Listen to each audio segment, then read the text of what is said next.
The Study Smart series brought to you by the Academy features Will Robbins, a past pupil and study expert, here to show you his 7 steps towards achieving what he did in his Leaving Cert, and myself, David Lewis, maths teacher, biology teacher and study skills coach here at the Dublin Academy.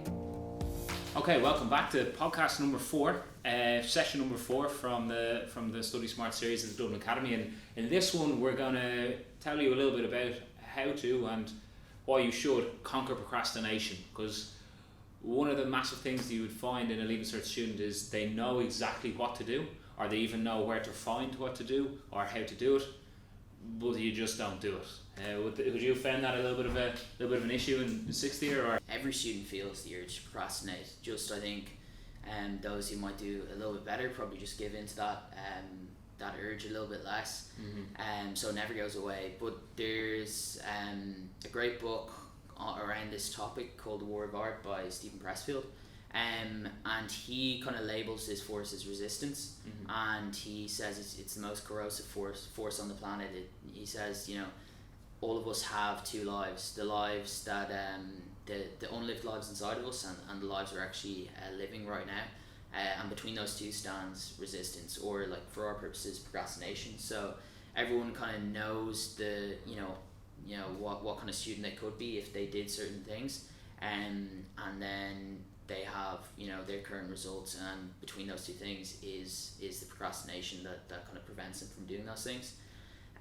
So for a really helpful framework I found for addressing and dealing with procrastination is I got it from a book called The Procrastination Equation, or I think it's called the Motivation Equation, but it's by Piers Steele, and he kind of compresses all the major findings on procrastination into a neat little equation, which is pretty helpful. So it's motivation is equal to expectancy times value over impulsivity times delay.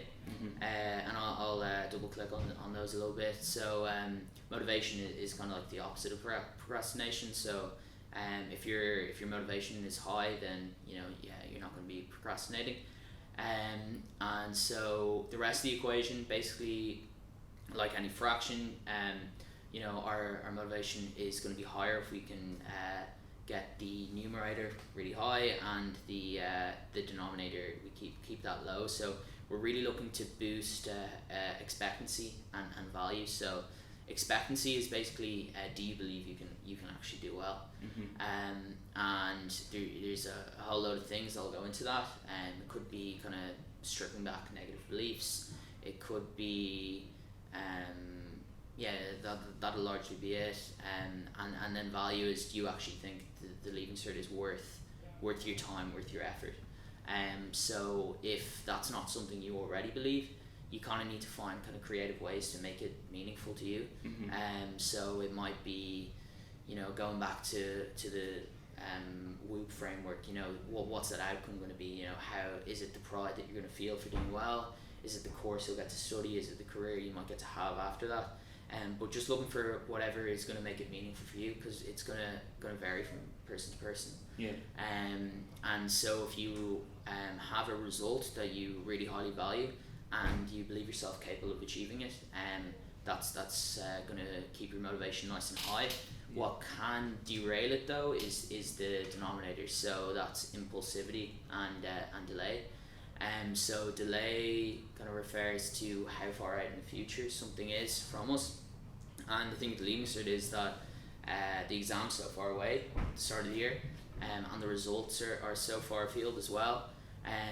But the pain of practicing the good habits that we're talking about is kind of in the present, whereas the pleasure for practicing or for deviating from those habits, like maybe skipping the gym if you don't enjoy it, or cheating on your diet, or skipping a study session, more pertinently for students, and that's going to be immediate, right? You're going to get that immediate gratification. So I think on that front, it's going to be most helpful if students can find ways to bring the pleasure of the future outcome into the present moment. So maybe that's setting process goals rather than outcome goals, so you're getting a little win every day, and that feels good.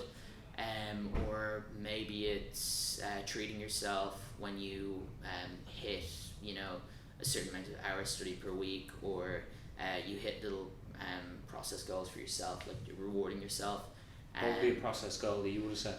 So I had a thing where on top of school, which I think was 32 hours, I had a study goal of 40 hours of study per week, and that would have been probably on the high end. So the students don't have to do that, and I probably, as we were saying before, deep work is more important than the hours you work. So so that was just what I had at the time. But when I did hit that, I kind of it felt good. It felt at the end of the week you could kind of put your feet up and feel that feel that reward.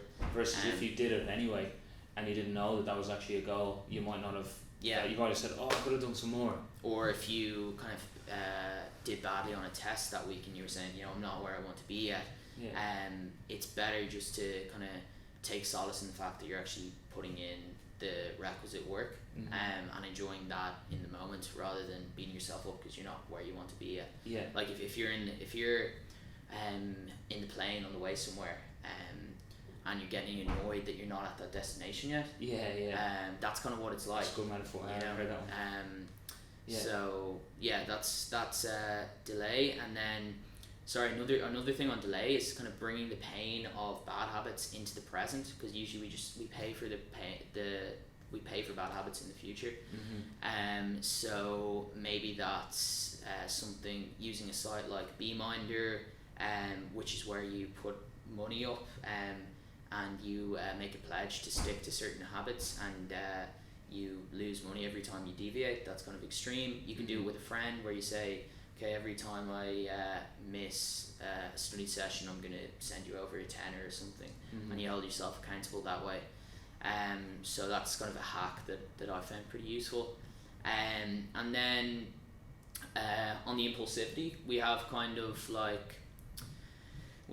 long-term impulsivity, which is where, if you don't have a singular goal and make a singular kind of decision at the start of the year, you kind of have to decide every day that you're committed to something. So if you just make a single decision at the start of the year that you're not going to be swayed from pursuing the best you can in the leaving cert, then you avoid the 1,000 decisions that come up each day about skipping school, skipping a study session, doing whatever. And there's a really good piece on this by Coach Summer, where he says, the single decision is the best tool in your arsenal, because you make one decision to avoid making 10,000.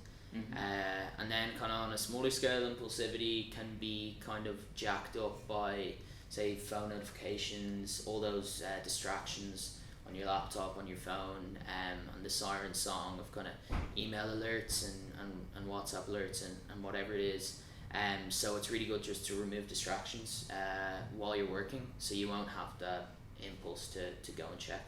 So if you have a goal that you value, that you expect yourself capable of achieving, you kind of cut out distractions and you feel the pleasure of working towards it in the moment, then your motivation is going to be really high, and you're going to feel less of an urge to procrastinate. And I think the equation is most helpful when you realize you're procrastinating, and then you look through and identify which one is kind of off and try and address it in the moment. So there's a few good books on this. The Motivation Equation, as I mentioned, by Pierce Steele, and then The Motivation Hacker by Nick Winter. So they're two pretty good ones. And you showed me that at the start of the summer. I remember when we were chatting before, I was blown away by the equation. Well, not only just because maths was great, but also the fact that you don't realise sometimes when you haven't thought and broken things down into all these different ideas, that if you change a couple of things, it turns into one overall result. I've never seen something like that equation there, and then I thought that was really useful. And you could just pick a couple of the things, maybe some of the things work for you, some don't. Way. When you're procrastinating, it kind of feels like a nebulous kind of just angst that you're I don't feel like doing it. But if you can identify which kind of which aspect it is off, and you know which like knob to twist, then it kind of brings power back to you, and you can address it then. We're going to conquer procrastination. Any final thoughts, or do you reckon we're... Barbara Oakley, who kind of designed the course that I think you took, Learning How to Learn, and she wrote the book A Mind for Numbers. She cites a study where they took a load of kids that didn't like maths, and they were scanning their brains, and they told them they were going to be studying maths that day.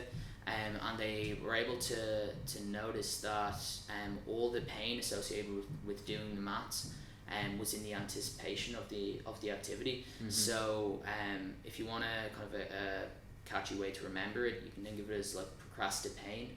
So procrastination is always, you always feel more anxious about doing something in the anticipation of it, and then once you actually do it, and when you're in it, you actually enjoy it a lot more.